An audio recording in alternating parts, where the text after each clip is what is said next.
What a way to end an anime. I'm telling you, everyone, the Eminence in Shadow episode 20, the final episode, was one of the most hyped, most badass banger last episodes I have ever watched. And boy, am I excited for season 2. Now, if you have not watched the Eminence in Shadow, you absolutely should, because this is peak isekai at its finest. Yeah, I would say one of the best isekais I've ever watched, and I gave it a solid 8 out of 10, and it was a 7.99 on my anime list. And because of this last episode, in a matter of a day, it has jumped up to an 8.26. People are really enjoying this last episode. I am telling you, it is absolutely deserving of the hype, because I had chills and goosebumps watching this last episode. I was on the edge of my seat. I was just losing my mind because they did it so masterfully and beautifully. I mean, the fight with Cid versus Iris and Beatrix, I was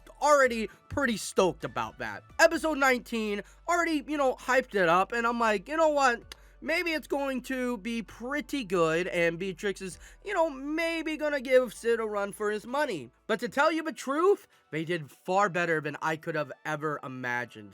Because, well, Cid, as we all know, is super OP. I mean, that's kind of the gist with these anime series, but, how they did Cid was absolutely godly. I love his Chunibyo personality and how, he has this persona that is shadow, and, he wants to be in the shadows, like kind of pun intended, but, he wants to be the background character, and when his time is to shine, he goes all out. Putting on this whole show with Beatrix and Iris versus Cid, well, Shadow was just spectacular. They were literally just destroying the entire city like it was a Dragon Ball Z fight. And all this time, you see Beatrix and Iris, well, especially Iris, go all out while Iris is, like, absolutely losing her mind. And can you really blame her? Because she just got bodied by Mundane Man without even trying. And now that she has confronted Shadow, she can do nothing. He's just literally toying with them. Beatrix is also best girl. I'm telling you right now, man. She is fine AF. God dang.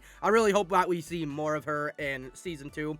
And just in the future in general. And I really love the whole callback to his previous life where he used crowbars in episode 1, and he uses crowbars with this fight, which honestly was just so cool to see. I mean, they were pretty effective too. The animation, was pretty good throughout the entire anime, but with this fight, it was definitely revved up to a 25. And it was awesome to also see the struggle with Iris. Like, she's going all out, like I said. And she even uses this sword artifact. And let me just say, that looked honestly awesome. The flames were absolutely beautiful. And I love how Cid wasn't even, like, worried about it whatsoever. He was like, you're gonna use this cheap trick against me? I thought you were better than this. And I feel like, most people in the series would kind of be somewhat afraid of Iris using that artifact. I mean, like, it didn't seem weak whatsoever. She was spewing that fire literally everywhere. You could see it across the freaking city. And,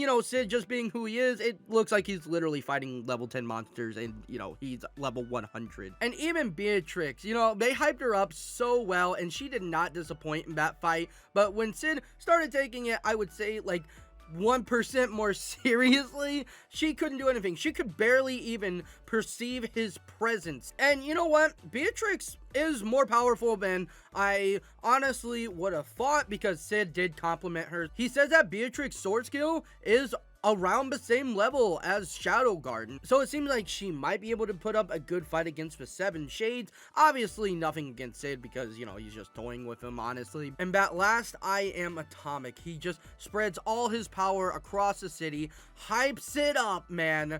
And it was probably going to literally nuke the entire city, probably even more than that. And he just stops it at the very end and leaves without a trace. He really bamboozled us, I'm not gonna lie. Now, I kind of thought he was going to just literally nuke the entire city, but nope.